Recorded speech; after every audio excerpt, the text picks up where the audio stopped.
One day.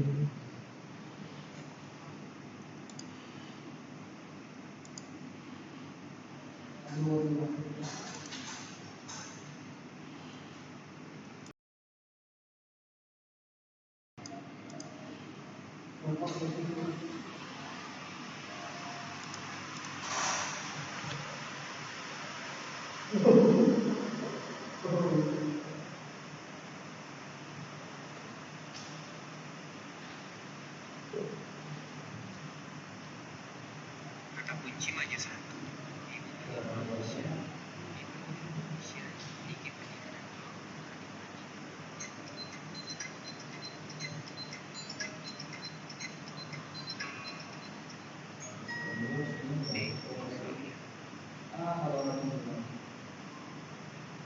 Kata kunci hanya satu, ibu Indonesia.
Berapa menit extra waktu mencetak 5 gol ini kemarin gitu. Satu tim terutama pecahan.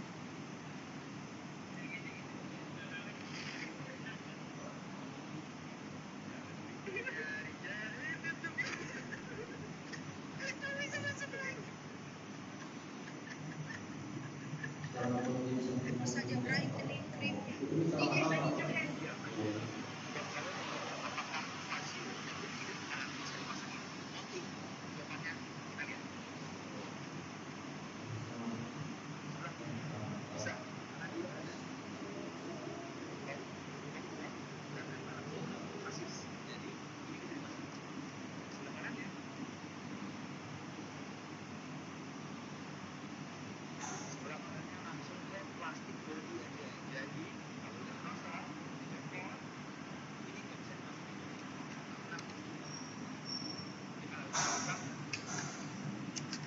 And before you decide to become an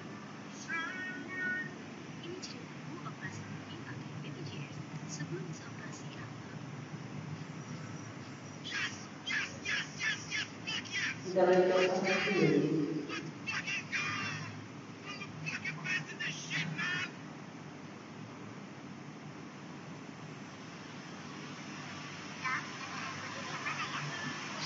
Apa yang dimaksud dengan chicken white meat? Saya baca lagi jurnalnya dan saya cek definisi dari chicken white meat. Ternyata yang dimaksud dengan chicken white meat adalah dada ayam dan sayap ayam. Kalau kita beli daging ayam, paha dan dada di supermarket, kita bisa membedakannya dengan warna. Warna paha ayam itu lebih gelap, lebih darker dibanding dengan dada ayam yang lebih putih. Kenapa di jurnal chicken white meat disebutkan tersendiri? Saya tidak tahu jawabannya, tapi kesimpulan yang saya dapatkan dari jurnal ini adalah bahwa daging dada ayam dan sayap ayam itu ternyata mengandung asam yang lebih banyak dibanding dengan paha ayam. Selamat datang di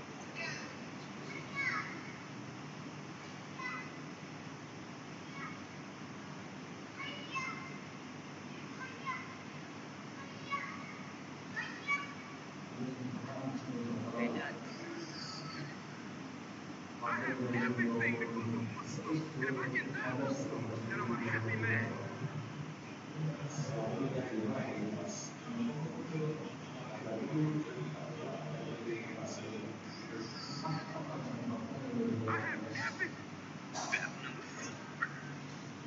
Oke guys, Boy biasanya mau mobil apa?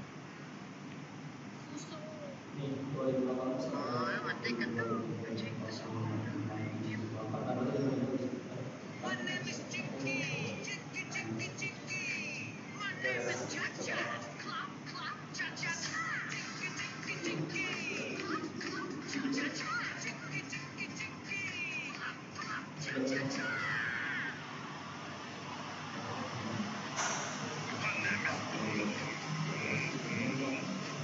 My name is Jinky. My name is Jack Jack. Jinky, Jack Jack. Jinky, Jack Jack.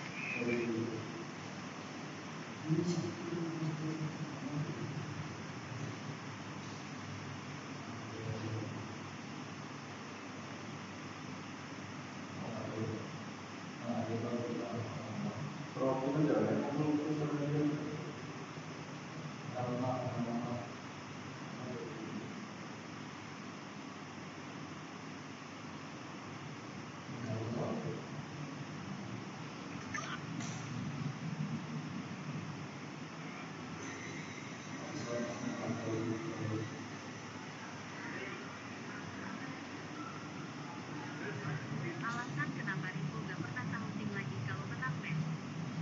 Tau gak Be? Gol yang ada dua-duanya di media sosial.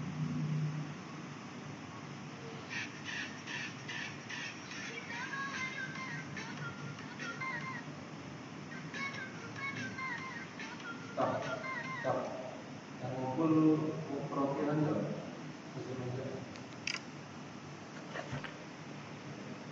Banyak dari dalam pasti ada 15 orang yang ngambil HP. Ada. Kalau sih ada problem ya, bocil ada juga. Jalan cil, KP kamu pindah. Bentrok lawan jadwal kuliah. Peminatan.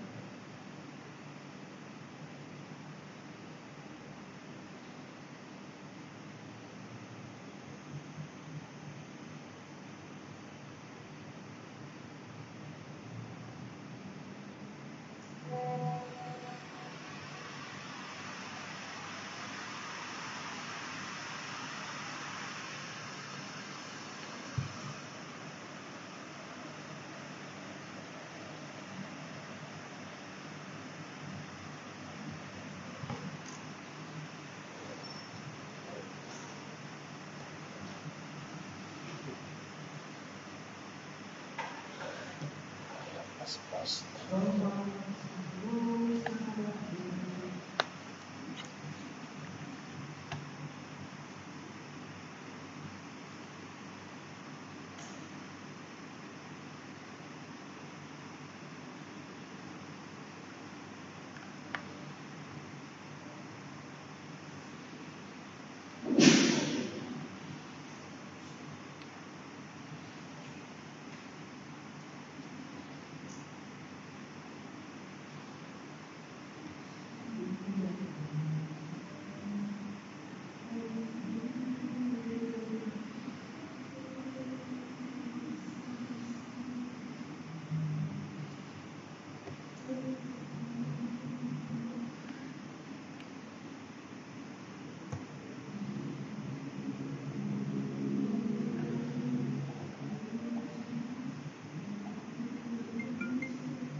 Anjir.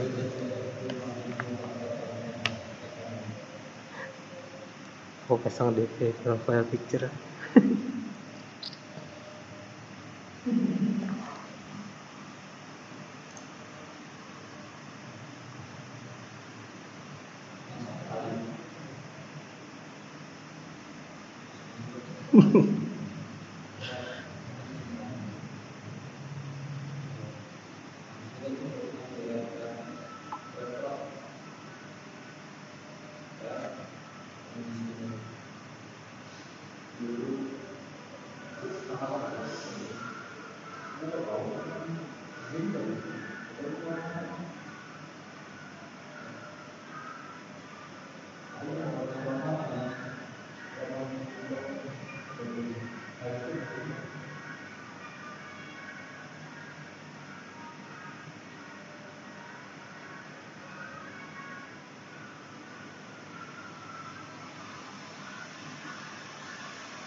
Udah kirim dia Ogiri. Absen. Bisa nggak? Aku semua absen kan kalau kan ya. Aku absen kan. Tolol tuh. Ada menyahut dan di grup di apanya langsung aja absen kan kalau kita ada sempat absen.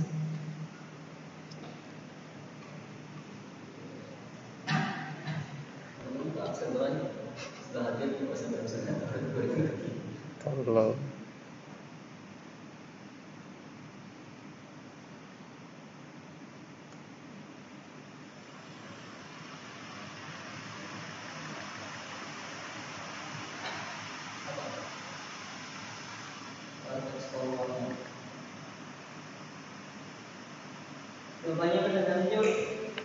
Oke, assalamualaikum warahmatullahi wabarakatuh.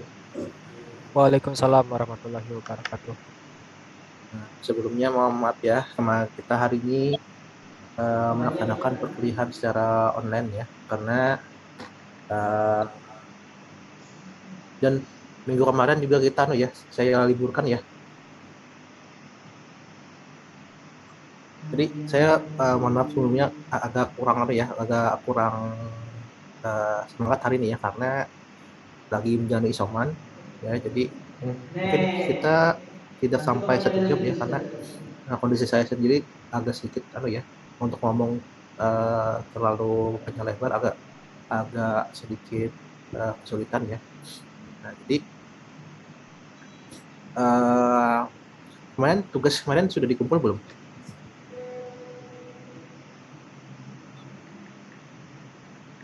Udah semua ya dikumpul ya?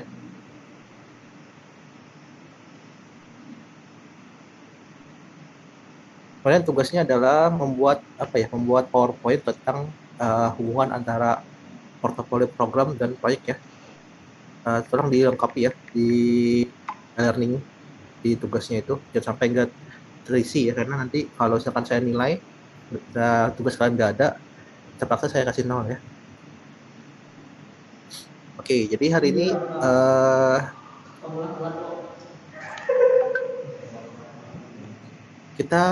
materi kita adalah tentang namanya bentar.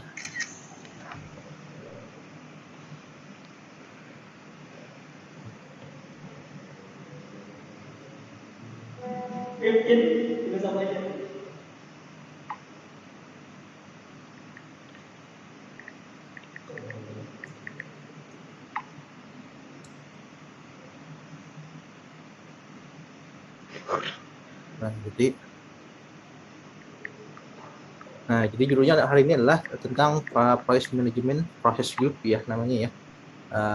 Kemarin sudah saya jelaskan tentang introduction dari manajemen proyek ya. Sekarang kita membahas tentang bagaimana sih proses dari kita melakukan manajemen terhadap sebuah proyek ya. Nah, di sini di project management itu ada proses-proses yang telah ditetapkan ya. Jadi yang panduannya itu bisa kalian baca di bukunya PM Bawka kemarin ya. Jadi panduan-panduannya itu ada di sana ya. Jadi kita hari ini akan membahas langkah-langkah apa saja yang harus dilakukan ketika ingin melakukan project manajemen dengan baik. Suara saya terdengar dengan baik gak sini ya? Terdengar, Pak. Ya, saya nggak bisa keras-keras ya. Nah, jadi hari ini kita akan bahas step by step ya, secara garis besar dulu ya. Nanti step by stepnya itu akan kita detailkan lagi di pertemuan berikutnya. Jadi misalkan hari ini cuma akan saya bahas tentang secara umum tentang langkah-langkahnya. Nah, kemarin saya sudah jelaskan tentang ini ya, tentang project manajemen framework ya. Nah, jadi di dalam sebuah manajemen proyek ya, kemarin ada triple constraint ya yang saya jelaskan ya. Ada yaitu scope management ya kan, time management sama cost management ya. Itu adalah hal utama ya yang harus kalian seimbangkan. Dan untuk menopang ketiga itu kita memerlukan manajemen lain seperti quality, human resource, communication, risiko, procurement dan lain ya. Nah, jadi ada 1, 2, 3, 4, 5, 6, 7, 8 dan satu lagi itu adalah namanya project integration management ya. Nah, jadi dengan 9 keilmuan area ini kalian harus bisa membagi-bagi setiap manajemen itu sesuai dengan kebutuhannya. Misalkan untuk quality management seperti apa sih untuk quality management? Misalkan kalau misalkan software itu kan kalau kita melakukan quality management adalah melakukan testing ya. Testing misalkan seperti apa sih testingnya, kemudian siapa sih yang melakukan testingnya, nah, itu harus direncanakan dengan baik ya. Nah, kalian harus tahu terlebih dahulu 9 area ini ya.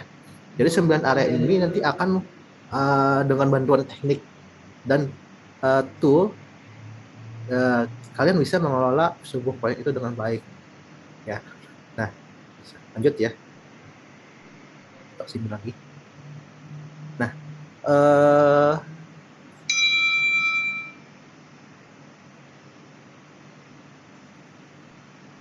oke. Nah, di sini adalah adalah rangkaian langkah-langkah dari sebuah proses group namanya, project management process group ya, yaitu suatu proses untuk melakukan manajemen. Di sini mohon maaf ya, terjemahan bahasa Inggrisnya agak kacau dikit ya. Intinya itu ya. Jadi dia adalah rangkaian proses untuk kita melakukan project manajemen. Nah, apa saja proses-prosesnya? Nah, yang pertama ada initiating ya. Initiating ini kalau saya sebutnya adalah awal ya. Awal dari kita melakukan proyek ya. Jadi apa saja yang akan kita lakukan, berapa biayanya, itu semuanya didefinisikan di initiating. Kemudian ada planning ya. Planning ini kalian merencanakan apa yang ditetapkan di waktu inisiasi. Misalkan di inisiasi itu nanti kalian akan tahu berapa waktu yang akan kalian dapatkan, yang akan kalian peroleh untuk melakukan proyek, berapa jumlah biayanya, berapa ruang lingkupnya, seberapa besar ruang lingkupnya. Nah, itu biasanya di initiating. Nah, di planning kalian harus bisa merencanakan batasan-batasan yang kalian sudah dapatkan di inisiasi tadi ya. Nah, kemudian yang ketiga ada eksekusi ya. Eksekusi ini artinya ya kita melakukan eksekusi terhadap perencanaan yang kita buat ya. Misalkan kalian sudah istilahnya kalau kita ngomongin tentang software development ya, jadi masuk ke dalam proses pembuatannya misalkan ya. Kemudian ada monitoring sama controlling ya. Kalau monitoring controlling ini biasanya dia satu kesatuan dengan executing ya. Jadi biasanya dia fungsinya adalah untuk memantau progres dari proyek. Jadi eksekusi itu kan perlu kita pantau ya. Jadi jangan kita lepas gitu ya. Karena dengan adanya monitoring kita tahu nanti sampai kapan, sampai di mana proyek kita itu telah berjalan ya. Jadi kalau tidak dimonitoring sama controlling, dibiarkan saja eksekusi, kita nggak tahu nanti apa ini. Nah, yang terakhir adalah closing ya. Closing ini akhir dari proyek. Artinya ketika semua sudah selesai, sudah lakukan tester dan lain-lain, setelah terima langsung ke customer-nya, nah itu closing. Nah, jadi ada lima proses yang harus kalian ketahui dalam melakukan project management process group ya. Nah, jadi untuk misalkan kayak gini ya, kalau di dalam software development ya, itu kan ada proses juga ya dalam melakukan pengembangan software misalkan ya. Contoh namanya itu software development life cycle misalkan ya. Contohnya itu kan seperti waterfall. Nah, waterfall kan kalau kalian belajar di RPL kemarin kan, dia dimulai dari requirement, analysis, desain ya, kemudian ada implementasi sama testing ya. Nah, apakah apa hubungannya dengan proses grup ini? Nah, jadi hubungannya adalah antara proses grup pada project management dengan SDLC tadi adalah setiap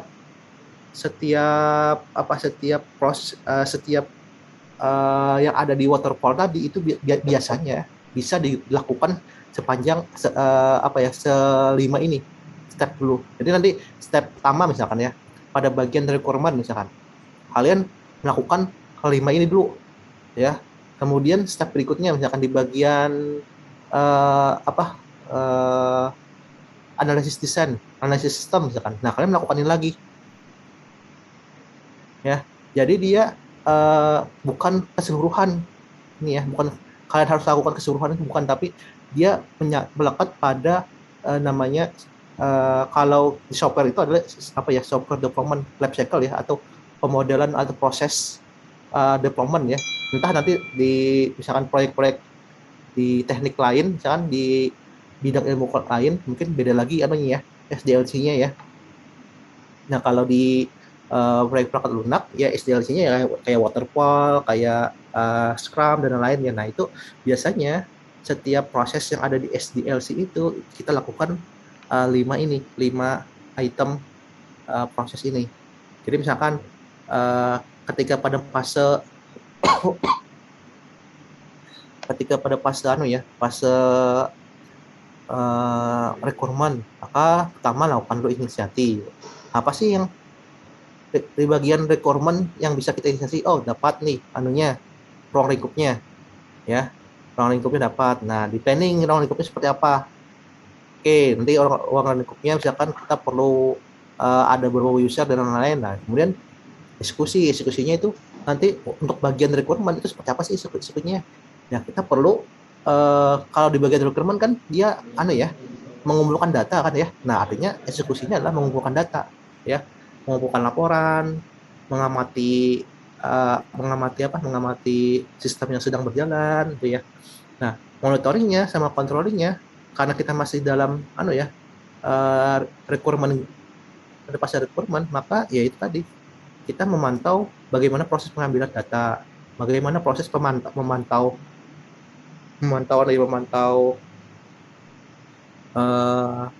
sistem yang telah berjalan dan lain-lain.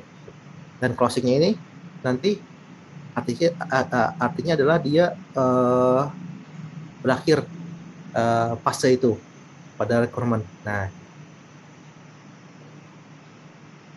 jadi perlu kalian bedakan ya antara CICS ini ya, istilahnya itu SDLC ya. Nah, SDLC ini kita kan bagian IT ya. Kalau bagian develop, coba nih kalian cari ya. Nah, kalau di tempat kita kan yang paling gampang nih lah, yang paling gampang dilakukan ya kalau kita melakukan develop aplikasi ya kayak waterfall ya. Waterfall kan ada ini ya, ada requirement ya kan, kemudian ada eh, analisis, ada design, ada implementasi ya, dan ada, nah entah mungkin nanti misalkan kalian mengambil teknik lain, misalkan keilmuan lain yang berhubungan dengan manajemen proyek mungkin beda lagi nanti ya.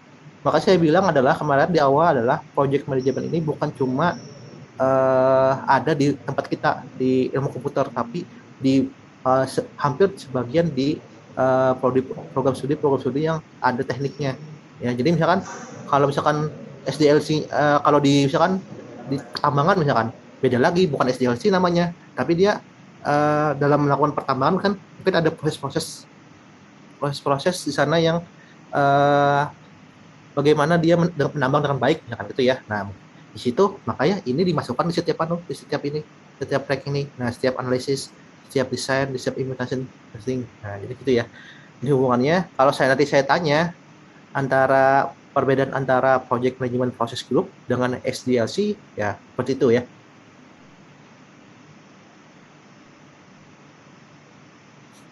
Oke, lanjut.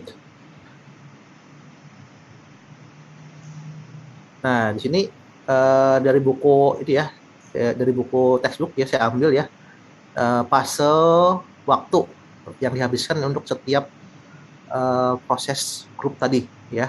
Jadi yang paling pertama, paling besar itu adalah di bagian eksekusi ya.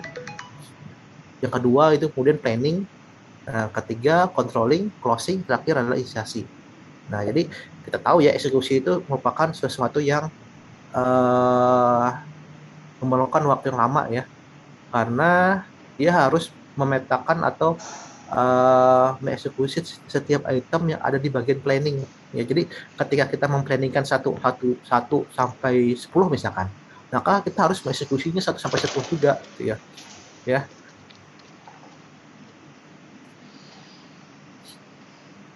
Nah, jadi di sini ya di bagian paling lama itu di bagian eksekusi ya.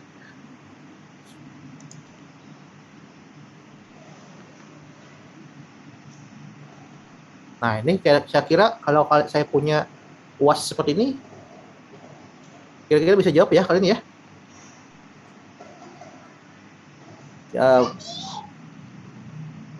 Jadi ya itu tadi.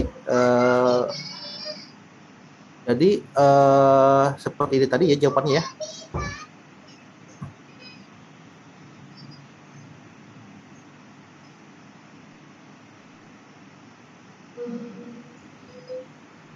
Nah, sekarang ada istilah mapping process group ke kelas area ya. Jadi tadi kan saya sudah bahas ya tentang ini ya.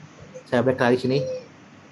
Nah, ya. Jadi ada 9, itu yang kita tahu adalah ada 9 area pengetahuan ya di dalam project management ya. Ini sesuai, ini bukan ya. Ini dari textbook ya saya ambil ya. Jadi ada 9 keilmuan. Nah, sekarang dari 9 keilmuan tadi ya, kita kan sudah tahu tadi tentang proses grup dari project management ya. Jadi ada 6 tadi ya. Nah, kita lihat bagaimana mappingnya untuk setiap proses grup tadi dihubungkan dengan area pengetahuan yang 9 tadi. Nah, hasilnya seperti ini. Nah, ya, contoh ya ini ya. Misalkan gini. Saya ambil contoh satu ya, ini ya, bagian inisiasi dulu ya. Di bagian inisiasi ini kan kalian lihat ya.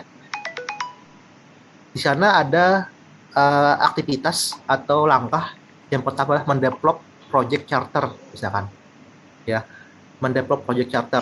Nah, kalian lihat sini next lagi ya, tidak ada, dan ada identify stakeholder, mengidentifikasi stakeholder ya. Kemudian ada lagi, udah habis ya sini ya. Nah, jadi ada, nah jadi untuk bahasa inisiasi ada 2 tahap tadi ya yang harus kalian lakukan, di mana tahap tersebut berbeda satu lain area keilmuannya. Ya, contoh tadi develop project charter itu dia area pengetahuannya adalah di project integration management. ya. Kemudian yang kedua tadi, yang identify stakeholder ini, itu dia berada di fase di area keilmuan project communication management. Nah, jadi seperti itu ya anunya, mappingnya ya. Nah, dari sini kalian sudah tahu apa yang harus kalian lakukan. Ketika fase inisiasi, apa sih yang kalian lakukan? Yang pertama, bikin dulu develop project charter. Jadi project charter itu adalah sebuah dokumen yang menggambarkan tentang garis besar proyek kita. Di situ harus ada deskripsi ruang lingkup, biaya, dan waktu. Ya, jadi seperti itu. Jadi di sana kalian bikin itu dulu. Kemudian kalian identify stakeholder-nya. Kalian bikin dalam Excel atau dalam list stakeholder atau yang berhubungan dengan pengguna. Siapa saja sih? Termasuk sponsor misalkan ya. Sponsornya, siapa sih kliennya? Kemudian siapa sih orang-orang yang berhubungan langsung dengan proyek itu atau yang tidak langsung. Nah, itu stakeholder. Nah, jadi saya nggak membahas semua tidak membahas ini semua ya. Jadi sini bisa kalian baca, nanti download aja PowerPoint-nya. Ya, jadi hubungannya seperti itu ya. Jadi ini sudah dipetakan ya di setiap menurut buku PMBOK. Jadi silakan kalian baca dulu ya. Nah, jadi cara bacanya kayak gitu ya. Jadi di bagian planning misalkan, contoh lagi ya. Di planning ini banyak nih ya. Hampir di semua keilmuan tuh ada tuh ya. Nah, ini kan. Next lagi. Nah, ini kan banyak lagi nih. Nah, hampir semua keilmuan. Nah, makanya banyak sekali nih. Nah, ya kan.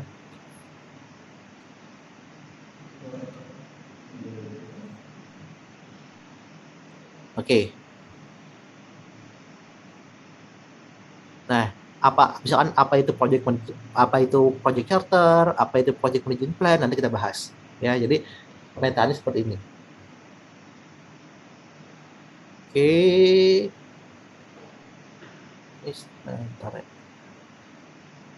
Nah, kalau saya tanyakan kayak gini, jawabannya ini. Ya. Misalkan tolong mappingkan tentang project communication management misalkan. Apa saja sih yang bisa kita lakukan? Jawabannya ini 1, 2, 3, 4. Nah, itu jawabannya. Ya.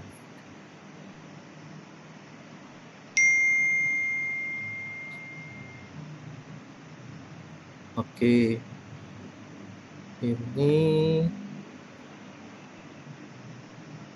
Ini ada studi kasus ya. Nah, ini studi kasusnya adalah contoh dari buku itu saya langsung copy paste ya, tanpa diterjemahkan ya. Bentar saya.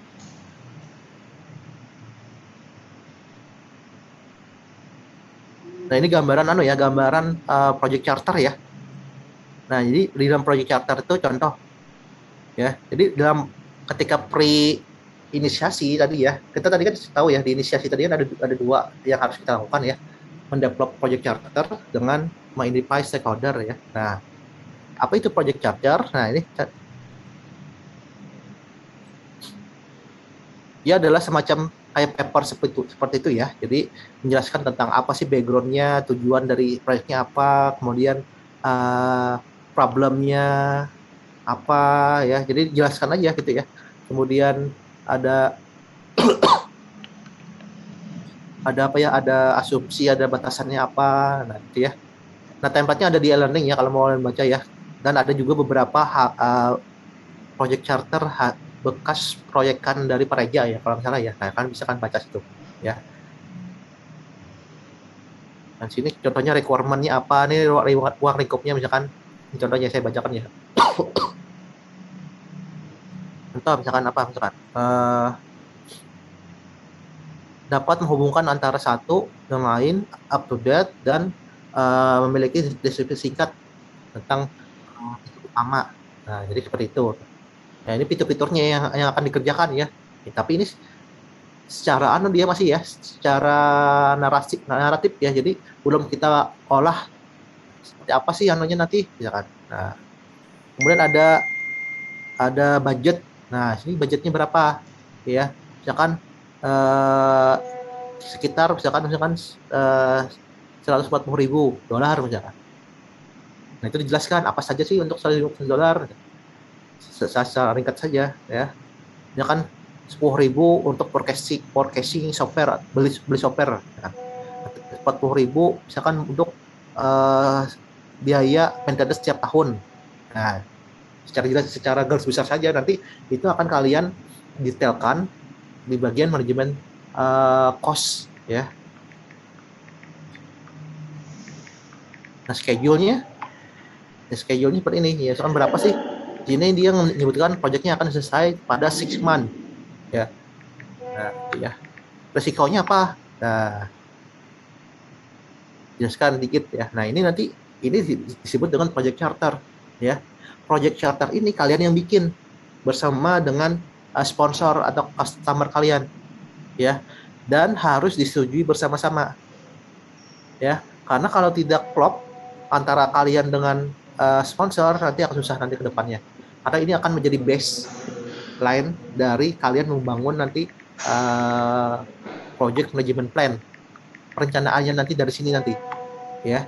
Jadi kalau ini tidak klop, makanya nanti pertama kali ketika fase inisiasi yaitu membangun project charter, proses dalam membangun project charter itu kita harus melakukan kick-off meeting, jadi bertemu dengan customer, berdiskusi seperti apa sih. Nah ya, jadi ketika sudah oke, nih saya setuju dengan schedule, dengan dengan cost, dengan ruang lingkup ini, lanjut kalian rencanakan seperti apa proyeknya. Nah baru kalian kerjakan ya, karena kalau di sini belum selesai, jangan langsung ke bagian perencanaan ya.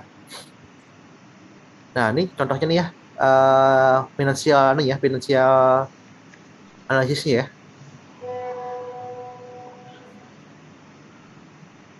Oke.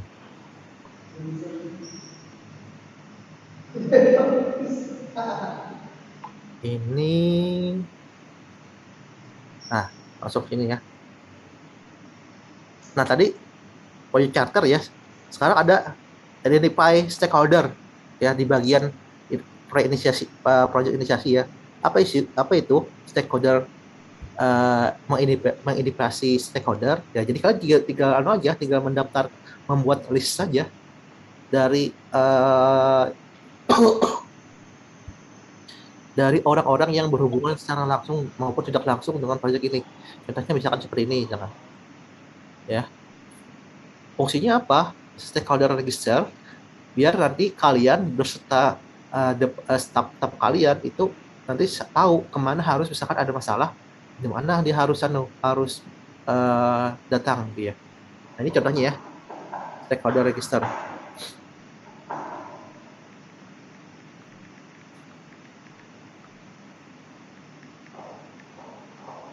Nah jadi setelah kalian daftarkan semua stakeholder tadi, kalian harus memperlakukan prioritas ya.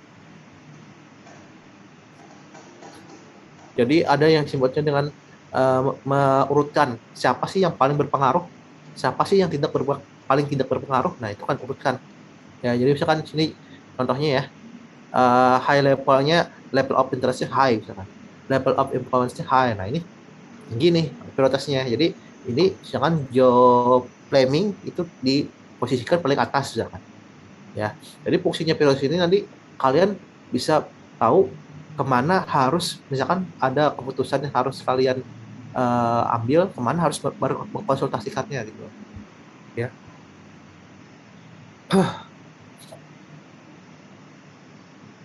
Nah ini tadi project charter ya, dan kick off meeting ya. Jadi project charter dan kick off meeting itu adalah salah satu upaya untuk kita melakukan inisiasi awal proyek kita ya. Jadi kick off meeting itu kalau bahasa mudahnya adalah rapat ya dengan stakeholdernya ya. Jadi rapat dulu, nanti keluaran dari rapat itu muncul project charternya kita bahas lagi ya, kemudian disetujui, baru kalian bikin stakeholder register tadi.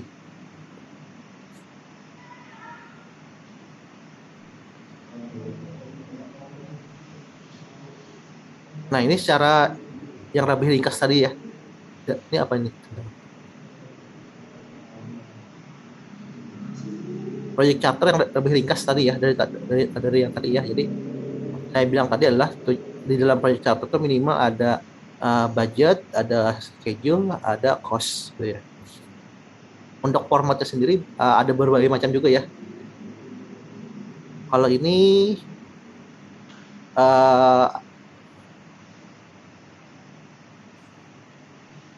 contoh ya, kick off meeting apa ya, istilahnya itu rapat itu notulen ya, yang akan dirapatkan apa saja. Nah ini. Nah ini contohnya nih, ini template dari PMBOK ya. Di sana sudah ada template benernya. Jadi misalkan kalian mau membuat stakeholder register misalkan contoh ya, nih yang ini kan tinggal ambil aja yang dari template-nya. Kalau kalian download buku PMBOK yang lengkap ya, di sana bukan cuma ada PDF-nya tapi juga ada template-nya. Nah di situ ada misalkan stakeholder register .doc, jadi kalian tinggal isi saja sana. Seperti itu.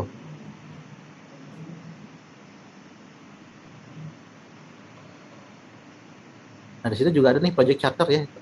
Berarti banyak sih ya yang harus dikerjakan, tapi secara umum ada 2 saja. Ya. Nah sampai sini ada pertanyaan nggak?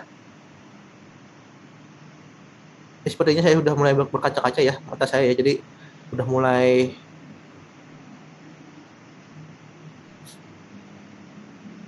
ada yang kena COVID juga nggak sini?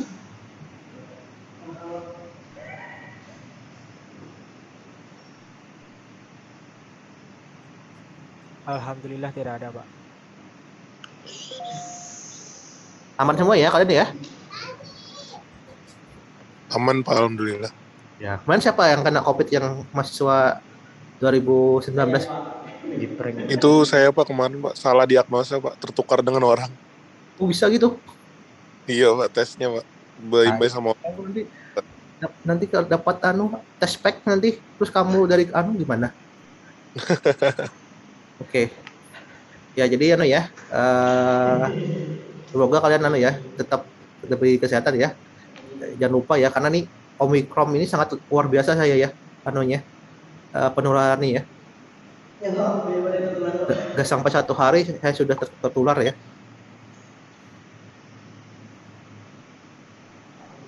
Oke, berikut ada pertanyaan nggak sama sini? Kalau tidak, ini sebenarnya banyak lagi ya. Saya ada project planning ya, tapi sudah kayak udah ngos-ngosan nih. Oke, saya stop di sini ya, di bagian project planning dulu ya. Coba kalian pelajari, download aja di di e-learning ya tentang ini. Kalian pelajari tentang project planning, kemudian project eksekusi ya, ada project monitoring dan controlling, dan project closing ya. Nah, dipelajari aja apa sih project closing, apa sih project planning ya, itu ya.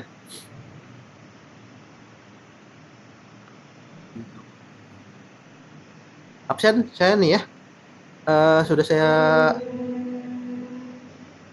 bikin ya. Oke, sudah ya.